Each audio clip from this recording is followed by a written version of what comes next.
Tes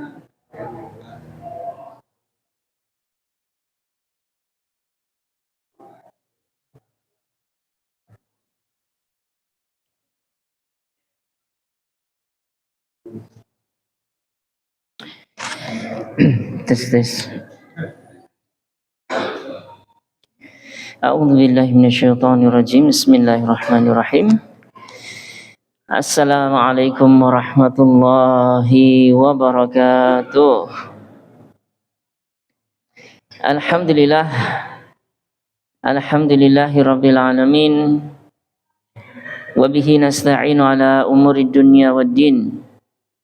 Wassalatu wassalamu ala asyrafil anbiya'i wal mursalin sayyidina wa maulana Muhammadin wa ala alihi wa ashabihi ajma'in, amma ba'du. Allahumma inna nas'aluka ilman nafi'a wa rizqan thayyiba wa amalan mutaqabbala. Ya Allah, kami mohon kepadamu ilmu yang bermanfaat, rezeki yang baik, dan amal ibadah yang diterima. Amin, Allahumma amin. Ma'asyiral muslimin wal muslimat, bapak-bapak dan juga ibu-ibu rahimani wa rahimakumullah. Alhamdulillah kita ucapkan puji syukur kehadirat Allah Azza wa Jalla atas limpahan nikmat karunia yang kita rasakan sampai saat ini. Alhamdulillah di detik ini, saat ini kita masuk di bulan Dzulqa'dah ya, tepatnya di tanggal 26 Dzulqa'dah 1446 Hijriyah. Berarti sebentar lagi akan masuk ke bulan suci, bulan agung dalam Islam, yaitu bulan Dzulhijjah.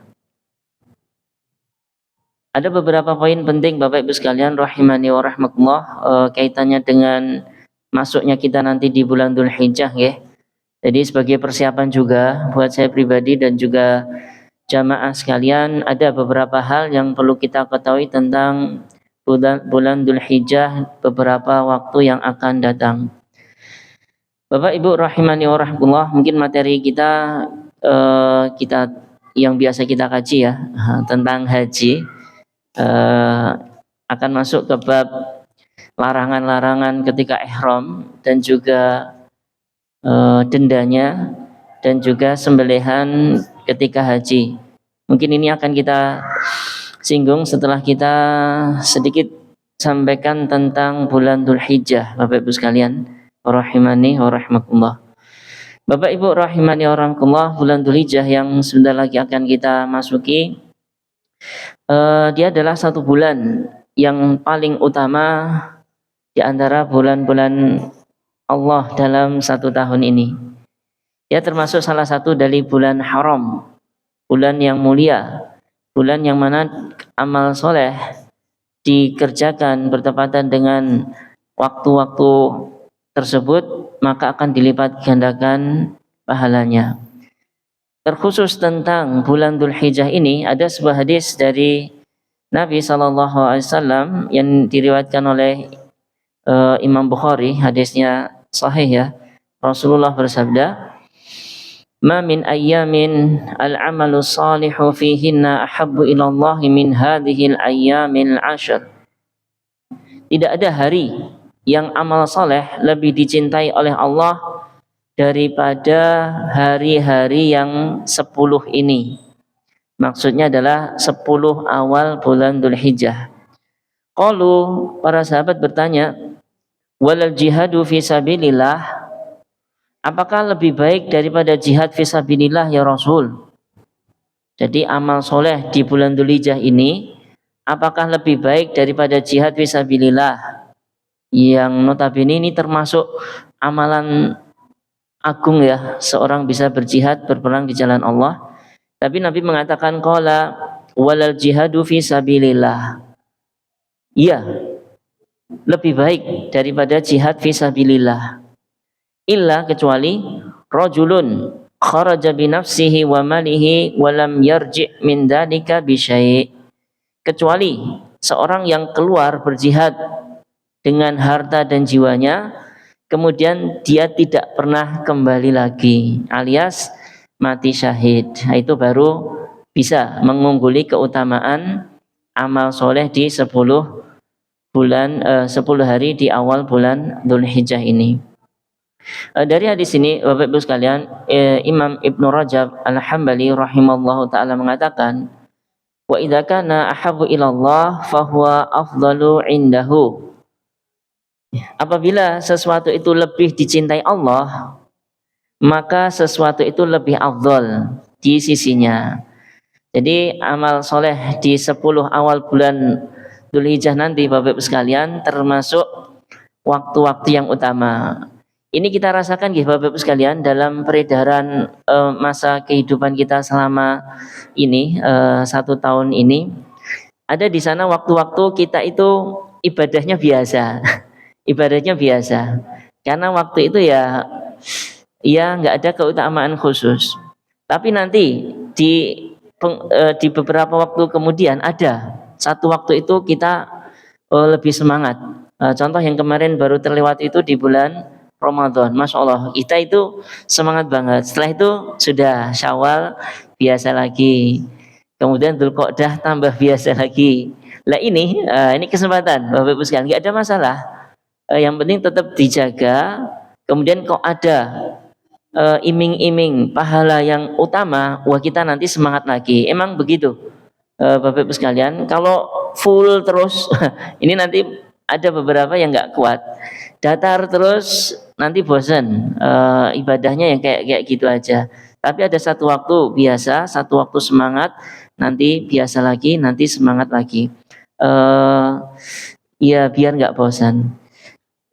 Tentang bulan Dzulhijjah ini Bapak Ibu sekalian rahimani wa rahmatullah, ada ya beberapa amalan yang bisa kita siapkan nanti.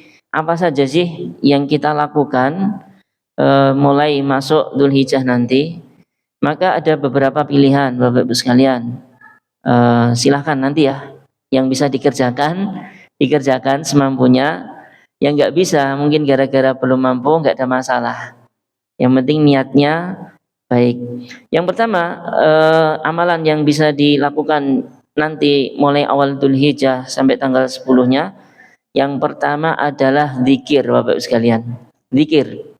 Allah Ta'ala berfirman, liyashhadu manafi'a lahum wa yadhkuru ismallahi fi ayyamin ma'lumat. Allah berfirman di surat Al-Hajj ayat 28 yang artinya supaya, kata Allah ya, supaya mereka menyaksikan beberapa manfaat bagi mereka dan supaya mereka menyebut nama-nama Allah pada hari-hari yang telah ditentukan.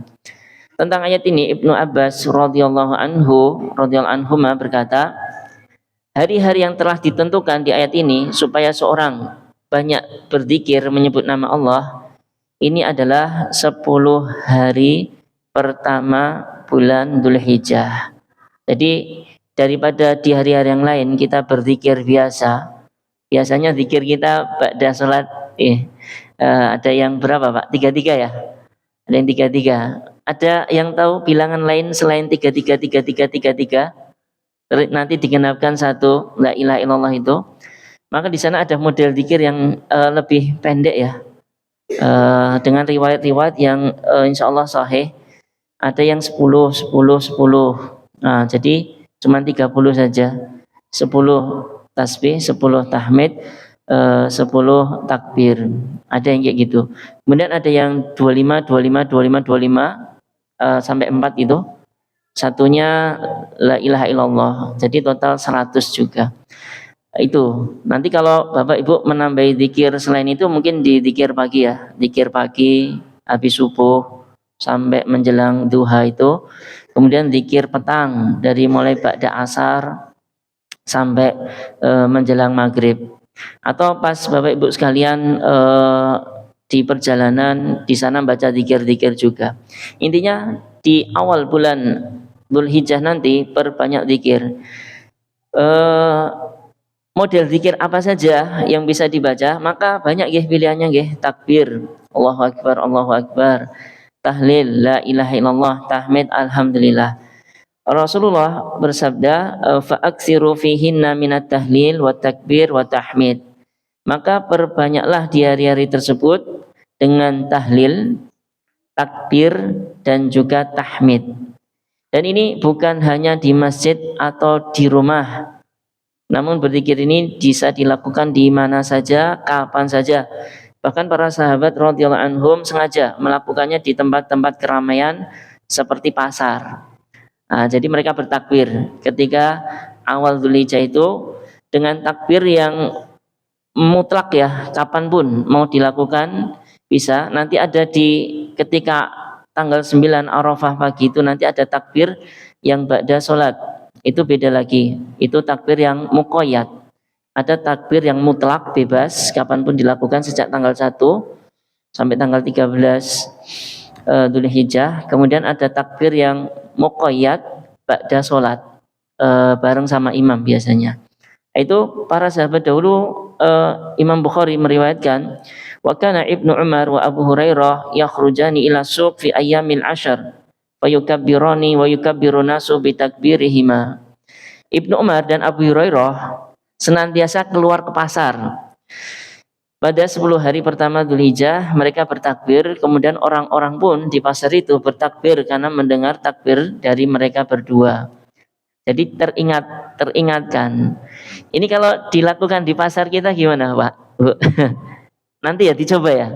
Yang rumahnya dekat pasar nih kayaknya. Semuanya dekat pasar nih. Nanti pas belanja gitu tanggal 1 ya, tanggal 1 Dzulhijjah, keluar ke sana. Allahu akbar, Allahu akbar, Allahu akbar. Dilihatin tuh, Pak. Dilihatin orang-orang. Tapi nggak ada masalah.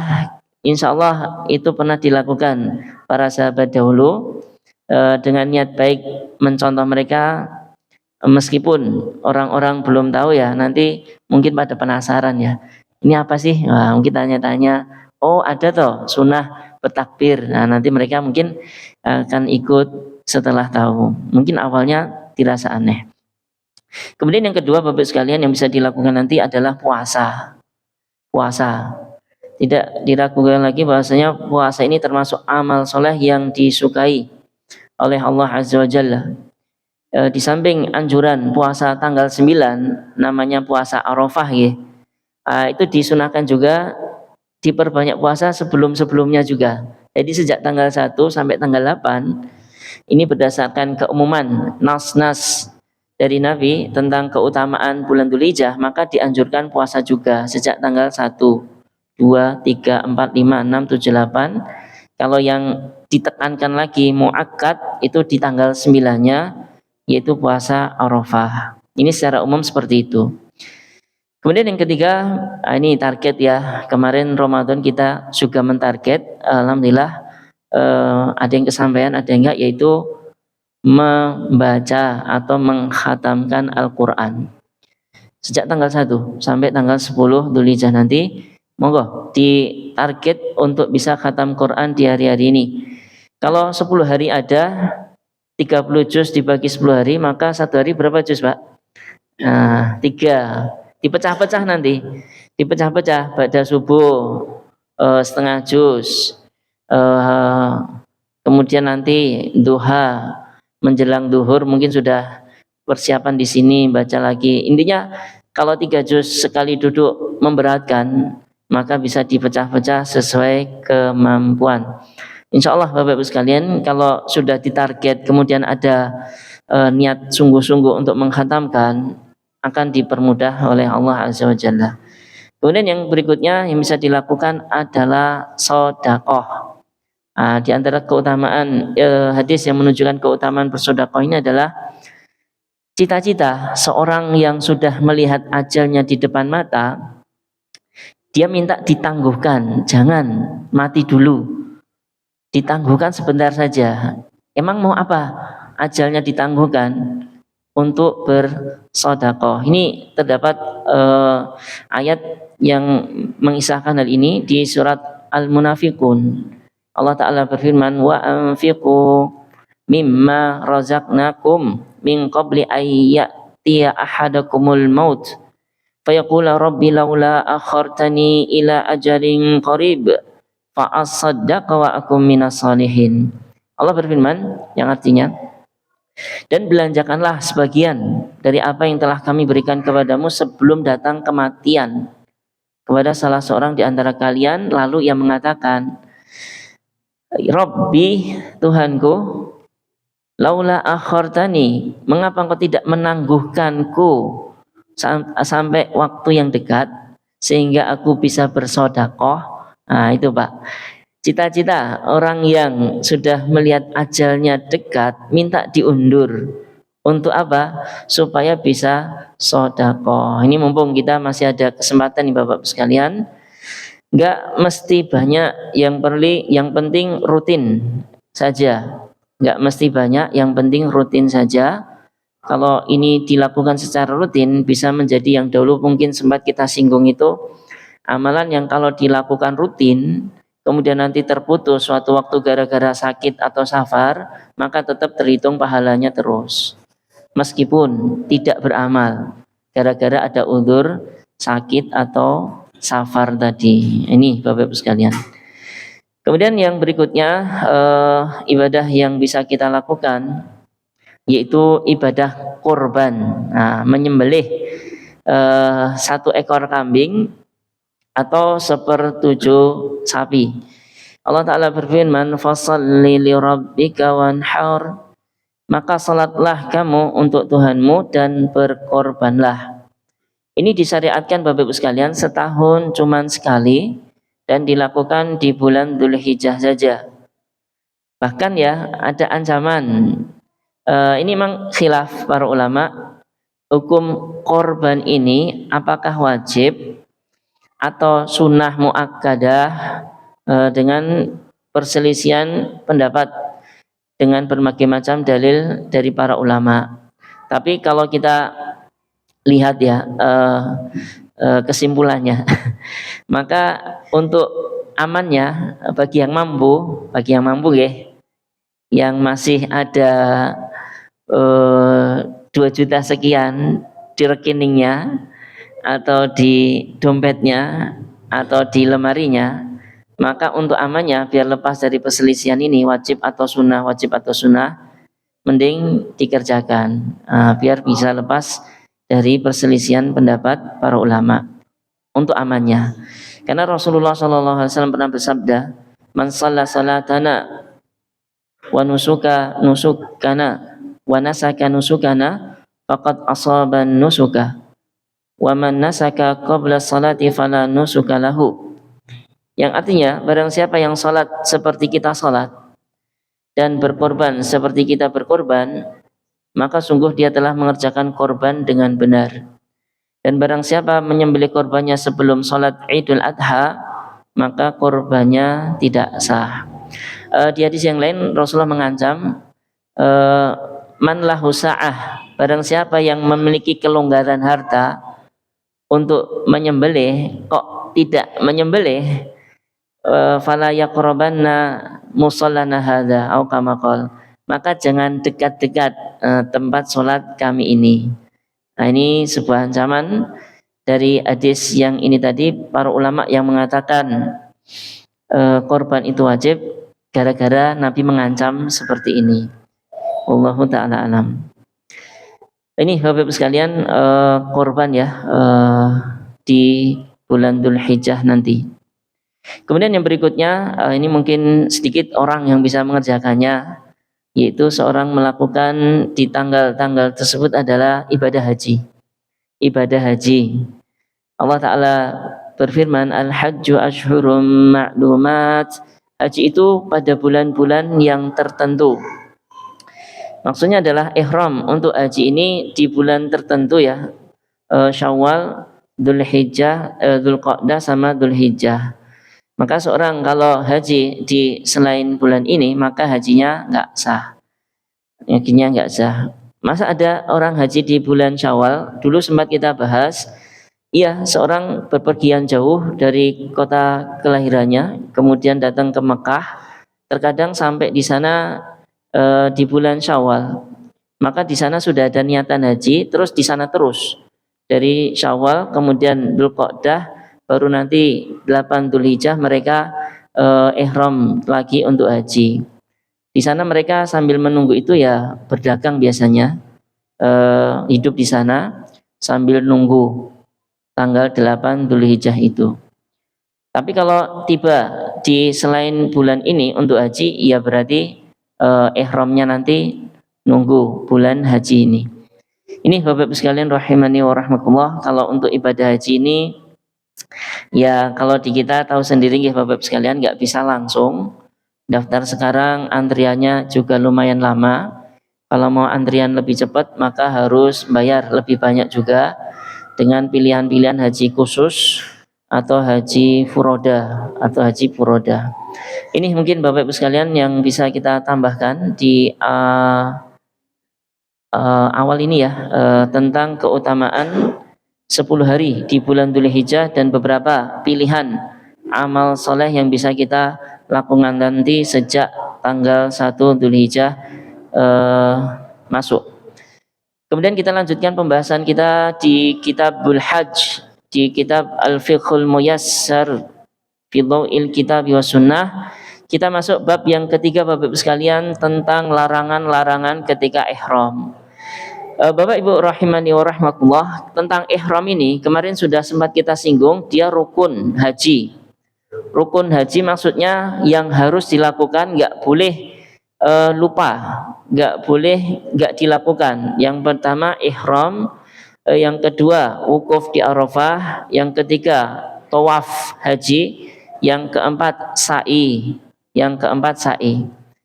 Kemudian tentang ihram ini ada beberapa aturan dalam syariat kita.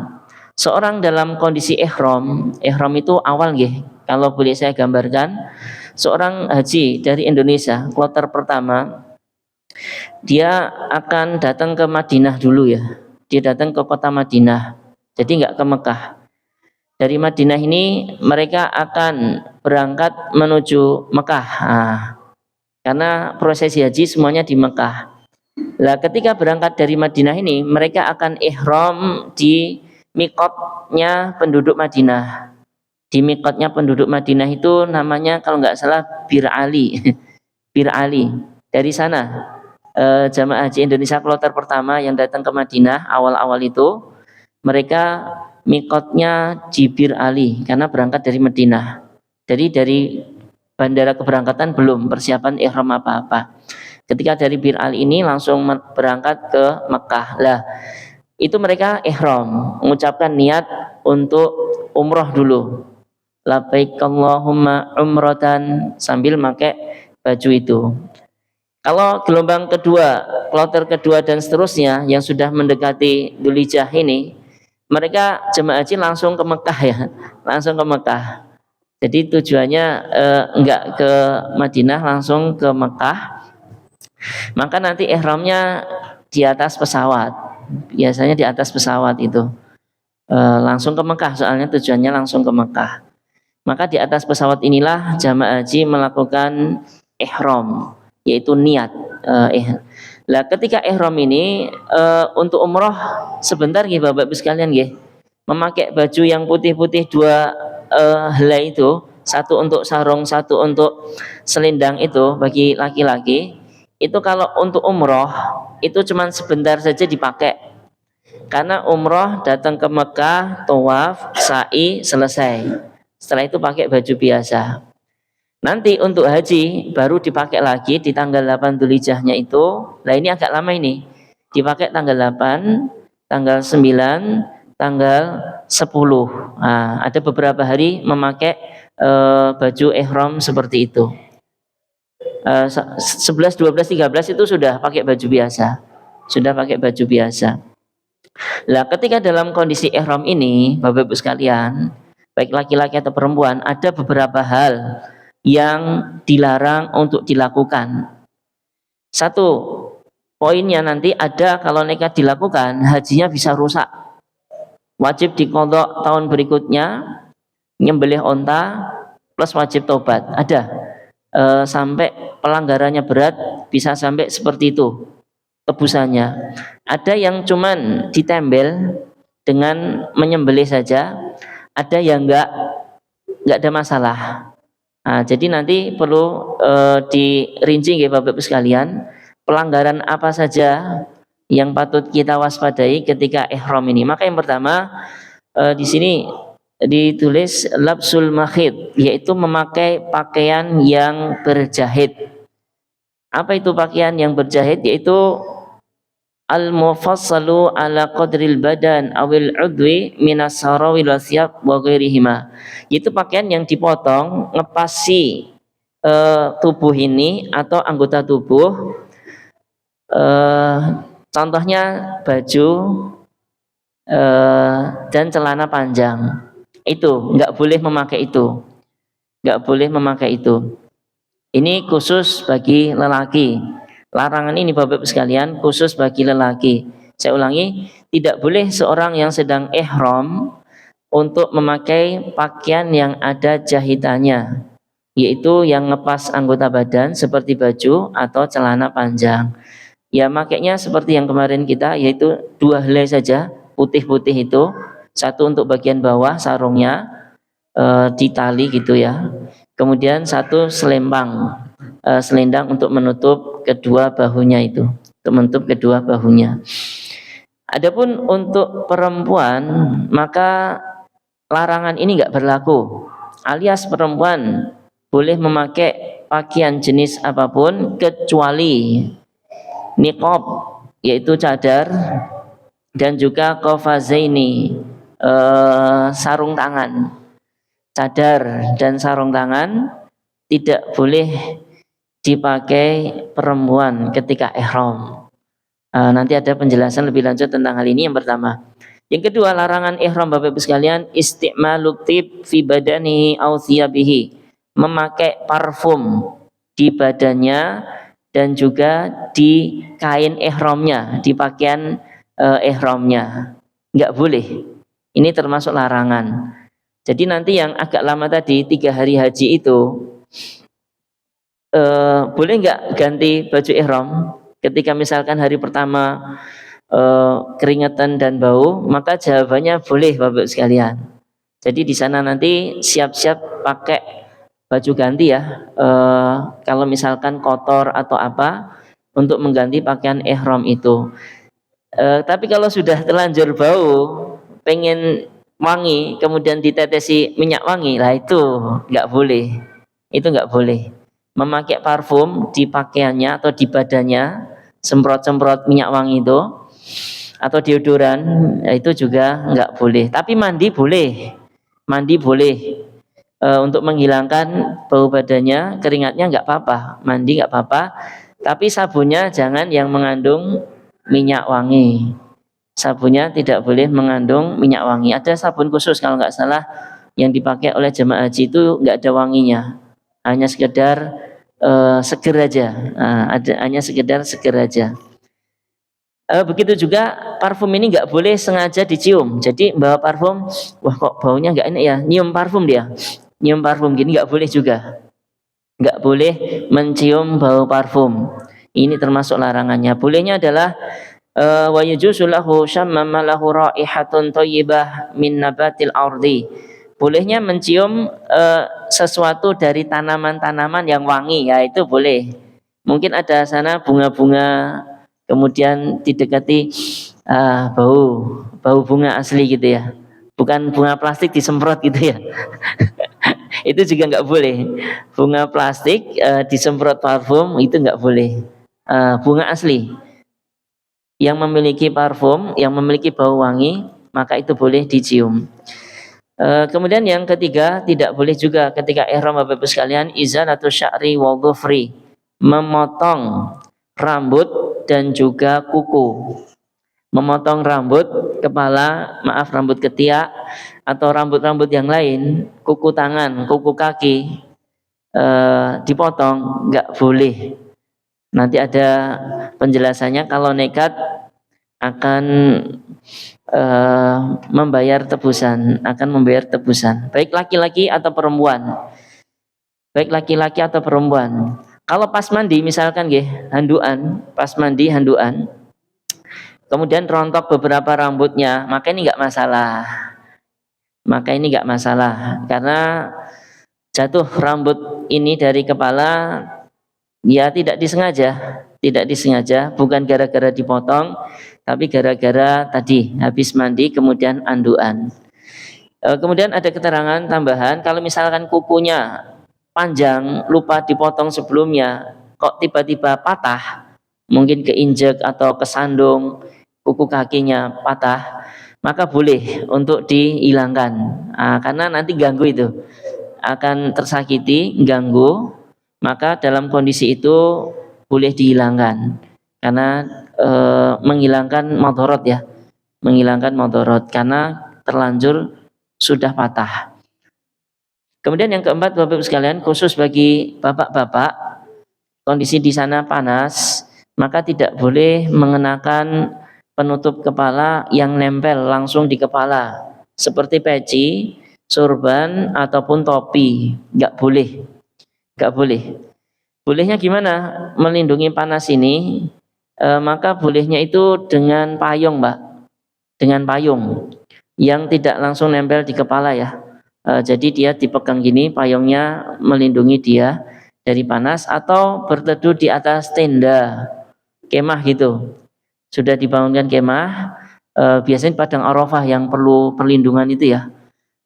Di sana mungkin disediakan kemah bagi yang nggak kuat panas, untuk bisa tahan sampai maghrib di padang Arafah itu. Kemudian boleh juga bernaung di bawah pohon, nggak ada masalah. Di bawah pohon nggak ada masalah. Wallahu ta'ala alam. Kemudian Bapak Ibu sekalian, kaitannya dengan ini ya, penutup kepala ini untuk perempuan.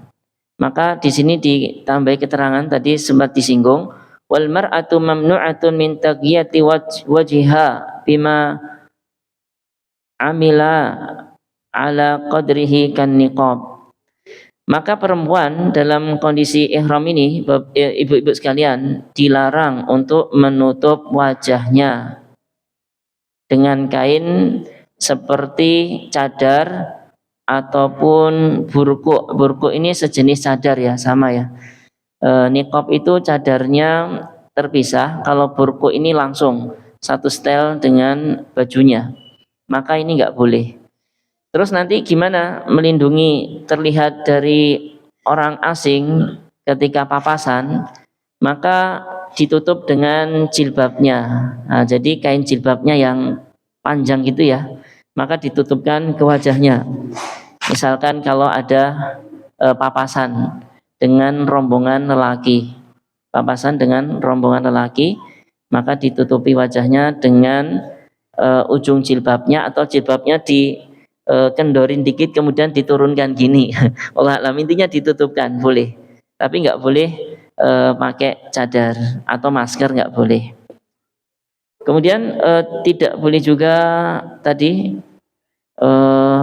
qafazaini, sarung tangan juga tidak boleh dipakai untuk ibu-ibu. Ini ya Bapak Ibu sekalian, larangan yang keempat. Kemudian larangan yang kelima, ini jarang dilakukan ya, insya Allah aman ini semuanya, yaitu akdun nikah lahu wali ghairihi. Ketika ihram ini dilarang melakukan akad nikah untuk dirinya atau melakukan akad nikah untuk orang lain. Kayaknya nggak kepikiran nggih bapak-bapak nggih. Ngapain akad nikah di sana ya? Jauh ya. KUA-nya disuruh ke sana bayar berapa, Pak? 600.000 ya, sama ya. Kan kalau nikah di KUA kan gratis, 0 rupiah. Nikah di KUA gratis. Tapi di luar KUA atau di luar jam kantor bayar berapa itu? 600.000. Berarti ke Mekah juga bisa nggih? 600.000. Tiket pesawat ditanggung KUA-nya. Kan ada tren dari ya yang punya duit ya, akad nikahnya di Mekah, di Madinah. Boleh nggak ada masalah. Boleh nggak ada masalah. Tapi jangan pas ihram. Ketika melakukan akad nikah itu. Ya nanti pas umroh dulu. Setelah selesai umrohnya, ihramnya sudah selesai juga, baru pasangannya dinikahkan di situ. Kemudian yang keenam, ketujuh, ini Bapak Ibu sekalian ini kaitannya dengan suami istri ya, pasangan. Dan disinilah Bapak Ibu sekalian pelanggaran yang terberat dan nanti bisa membuat rusak hajinya, yaitu melakukan hubungan suami istri sebelum tahalul yang pertama. Nah, jadi sebelum tahalul pertama haji nanti Bapak Ibu sekalian ada 2 tahalul. Jadi mulai tanggal 8 ihram, 9 wukuf di Arafah. Nah, 10 ini ketika jamaah haji sudah tawaf sama sa'i sama limar jumroh akobah, itu kemudian mereka melakukan tahalul awal. Tahalul awal. Lah kok sebelum ini di malam-malam ini 8 9 ini kumpul dengan istrinya, inilah larangan yang tadi rusak hajinya ini batal semuanya, wajib diulang tahun berikutnya dan wajib tobat. Kemudian nyembelih onta, ada tambahan nyembelih onta. Ini harap dihindari. Nah, ini juga insya Allah gampang ya, karena jamaah haji kita meskipun berangkat pasangan suami istri, kayaknya di tenda-tenda itu dipisah ya Pak, putra sama putri ya, tapi bisa berkumpul nanti di apartemen gitu, di hotel ya. Wah, ini yang bahaya ya. Ya nanti ya ditahan dulu. Ini kemudian yang ke-7 ini nggak sampai merusak seperti tadi, tapi lebih mendingan, yaitu bercumbu saja. Bercumbu saja, ciuman, pelukan dengan syahwat, nggak sampai berhubungan. Maka ini lebih mending dari yang pertama tadi. Hajinya nggak rusak, sah hajinya tahun itu, tapi dia wajib menambal dengan cara menyembelih kambing. Kemudian yang ke-8 ini juga insya Allah aman ya. Ada 9 ya total. 8 adalah berburu binatang darat. Berburu binatang darat ketika ihram ini termasuk pelanggaran. Dan zaman ini insya Allah aman, tidak seperti zaman dahulu. Saya gambarkan ya Bapak Ibu sekalian. Zaman dahulu itu nggak ada hotel sebanyak ini, nggak ada penginapan yang menyiapkan fasilitas makan pagi, makan siang, makan malam. Orang-orang kalau sudah sampai sana ya cari makan sendiri sambil nunggu ibadah hajinya selesai. Lah cari makannya gimana? Apakah ada hek di sana? Nggak ada Pak, nggak ada hek. Ya mungkin di sana ada kelinci. Wah, ada kelinci nih, kan perjalanan jauh, sudah membawa perlengkapan untuk melindungi di perjalanan itu, panah, tombak, pedang dan seterusnya. Lah mereka berburu Pak. Mereka berburu hewan-hewan di tanah haram ini. Nah, ini nggak boleh. Hewan darat nggak boleh. Bolehnya hewan apa? Air, yaitu ikan paus, ikan hiu. Nggak ada ya. Ikan-ikanan lah. Ikan-ikanan yang ada di sana boleh. Tapi wallah alam ada ikan atau enggak saya juga kurang tahu ya. Sungai wallah alam. Mungkin di danau oasisnya itu ada nggih. Mungkin ada. Tapi kalau sungainya kayaknya kurang tahu nggih, kurang tahu.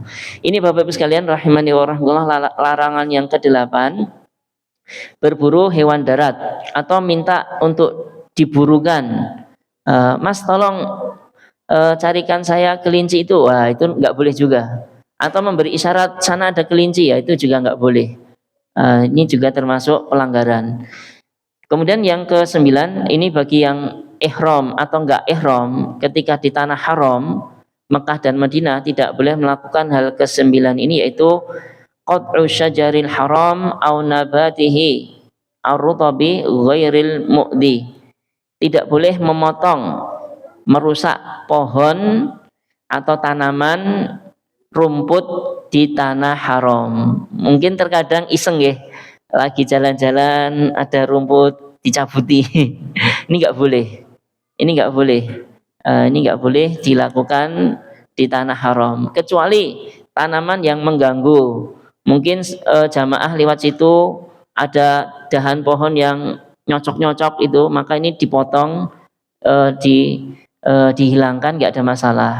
Tapi kalau enggak, maka tidak boleh memotong pohon atau tanaman apapun di tanah haram, baik yang ihram ataupun yang enggak ihram, kecuali satu tanaman saja, yaitu idkhir. Idkhir ini kalau nggak salah rumput tinggi kayak ilalang gitu, yang para penduduk Madinah saat itu mau nggak mau pakai ini, dicabut untuk atap, untuk atap mereka. Ini Bapak Ibu sekalian, jamnya sudah pas ya? Loh, kok jam berapa? Apa ya? Oh iya, 18:61:41. Ini Bapak Ibu sekalian, tambahan dari tadi yang poin pertama kita sampaikan, keutamaan bulan Dzulhijjah yang nanti akan kita masuki sebentar lagi, mungkin 5 hari lagi ya, 5 hari lagi. Kemudian beberapa ilmu tambahan tentang haji, yaitu dalam kondisi ihram tidak boleh melakukan ini semua, yang 9 hal yang kita sebutkan tadi. Konsekuensinya belum ya, konsekuensinya tebusannya belum kita bahas. Insya Allah kita bahas di pertemuan berikutnya 3 pekan lagi. 3 pekan lagi, karena pekan depan ganjil, masih ganjil ya. Sabtu kelima, pekan depannya ganjil juga. Sabtu pertama, baru pekan yang ketiga insya Allah kita bertemu lagi. Ini Bapak Ibu sekalian, kalau ada yang ditanyakan kayaknya cukup ya, sudah adzan ya, sudah adzan. Kita cukupkan di sini. Kita tutup dengan doa kafaratul majlis. Subhanakallahumma bihamdika asyhadu an la ilaha illa anta astaghfiruka wa atubu ilaik. Wa akhiru da'wana alhamdulillahi rabbil alamin. Assalamualaikum warahmatullahi wabarakatuh.